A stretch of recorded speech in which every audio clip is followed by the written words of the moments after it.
मैं इस वक्त मौजूद हूँ बुरेवाला में, जो अफसोसनाक वाक़या पेश आया है। बुरेवाला इलाका थाना सिटी की हदूद लाहौर रोड फवारा चौक नज़द अड्डा सूफ़ी नूर के सामने सिरकियाँ बनाने वाली दुकानों में आग लग गई। आग लगने से लाखों रुपए का सामान जलकर खाकसर हो गया। इतला मिलने पर रेस्क्यू 1122 की इमदादी टीमों ने मौका पर पहुंचकर आग बुझाने का अमल शुरू कर दिया। देखते ही देखते आग के शोलों ने आसपास की दुकानों और कई दरख्तों को भी अपनी लपेट में ले लिया। आग लगने की वजह शॉर्ट सर्किट बताई जा रही है। खौफनाक आतशज़दगी पर फायर ब्रिगेड और रेस्क्यू 1122 की टीमों ने कई घंटों की जद्दोजहद के बाद आग पर काबू पा लिया। आग से ऊपर से गुजरने वाली बिजली के लाखों रुपए मालियत के तार जल गए, जिससे 2 ग्रिड स्टेशन सिटी फीडर 4 और मजाहत कॉलोनी फीडर ट्रिप कर गए। आग के बाइस ट्रैफिक की रवानी भी मुतासर हुई।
बंडल का लिए बेच रहे हैं।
ਹੋਰ ਮਿਰਜ਼ਾ ਕੀ ਹਾਲ ਹੈ? ਠੀਕ ਹੋ?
ਬੰਦੇ ਸ਼ਾਮਲ ਅੱਗ ਲਾਉਣ ਚ ਅੱਗ ਲਾਉਣ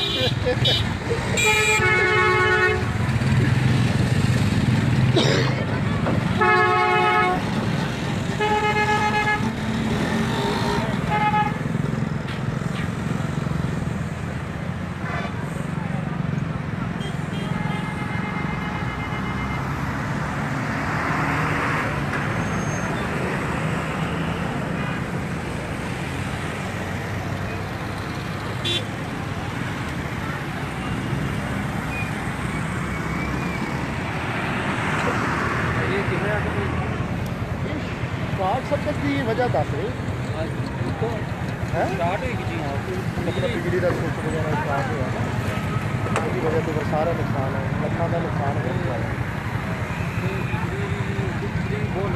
हाँ जी पिछली बारी भी उਦੋਂ पिछली बारी भी गर्मी बहुत नुकसान हो रहा दिन सुबह अग लगी बेचारे गरीब लोग शॉर्ट सर्किट बता रहे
रुपये लेंदा 5000 रुपये महीने का लै रहा जी 20 दिन बाद आएगा 5000 दे दो हर दुकान को ये है किदे किदियां ये जमील है ये पहली दुकान जमील दी दूजी हाजी यासीन अच्छा हाजी यासीन फिर रफान आ गया है खड़ी वाला अच्छा दुकान सड़ी वाला ते वो तो अगे आ गया लियास मोहम्मद लियास वो तो अगे आ गया रफान अच्छा राणा फिर वो तो अगे आ गया यासीन लम्मा दो यासीन